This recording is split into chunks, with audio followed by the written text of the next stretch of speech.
Hey guys, thank you so much for stopping by the garden today. We're going to go over my poly elephant ear alocasias today because it's a really rainy day and I figured it's the perfect time to do this.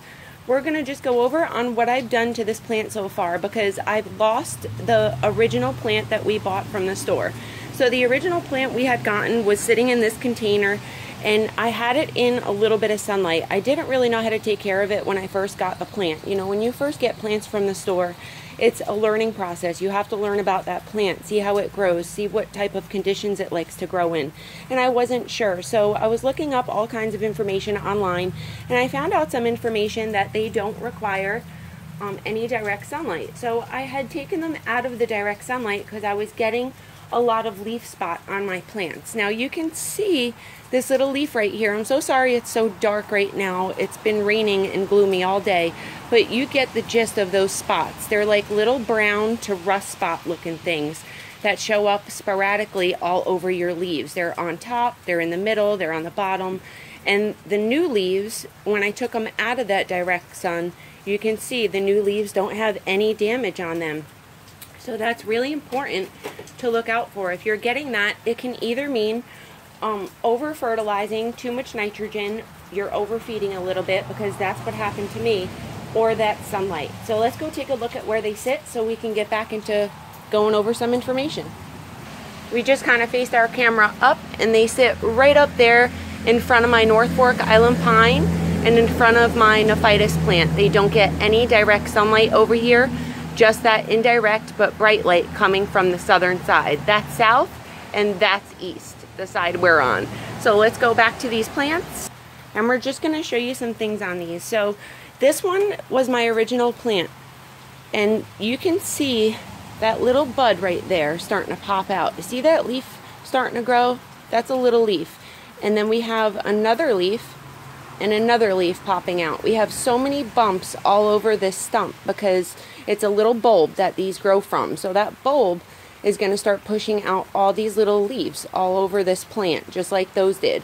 So these three are the ones we propagated from this big one when I took this big one out of the original container from the store and separated all the roots. I'll post that little video down below.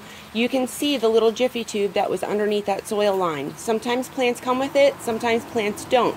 When you transplant your plants, you're going to realize if that Jiffy tube's underneath the soil line or not. And I'll post that little video down below for you, a little link, so you can click on that and watch that after this video and see what I'm talking about with that little material. That material does not break down that little Jiffy stuff. It's like a mesh material.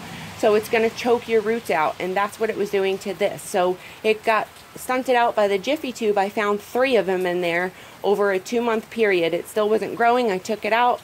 I refreshened the roots, picked out the roots, picked out the mesh. I found 3 pieces of mesh in there. So that just goes to show you why transplanting your plants when you first bring them home is a really good idea, and that's what I like to do. So these like to be planted in a really fast draining soil. I plant them in half succulent soil, half succulent potting mix, and then half Miracle-Gro potting mix. And then I put added perlite in there, which is that little white stuff, and that's going to help with drainage, and it's going to help your roots breathe a little bit more. These like to stay moist, so I just water as soon as that soil dries out completely to the bottom. I go ahead and water again. I don't let the soil stay dry in between the waterings. Now you can see this plant is nice and firm in the soil. See that? When I touch it, it's not flopping over, it's not flimsy, and it's planted right up to where that bulb just ends.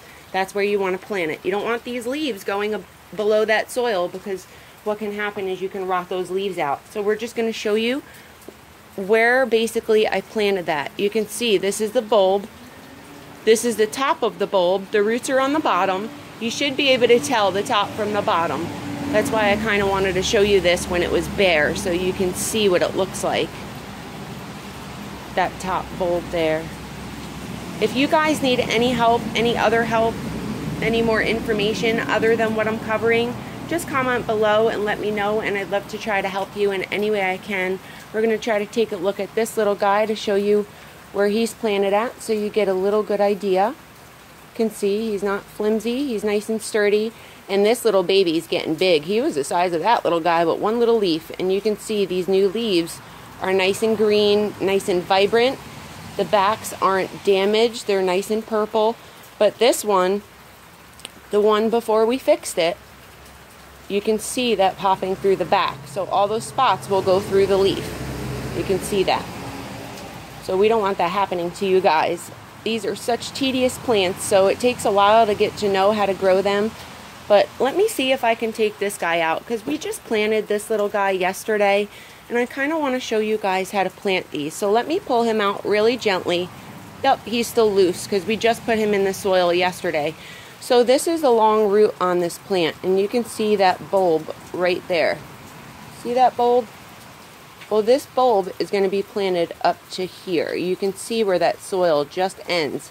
This is where the leaves start. So you don't want these leaves being buried under the soil. We're going to bury it right up to that point.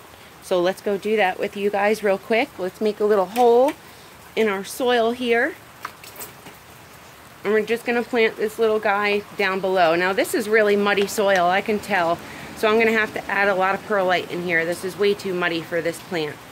But we're just going to bury this, and we're going to show you guys once we're done on where we buried it too. And then if you guys have any more questions, like I said, just comment below, and I'd love to help you in any way I can. I know these plants can be very picky sometimes, and they can get those spots quite frequently if they're not happy.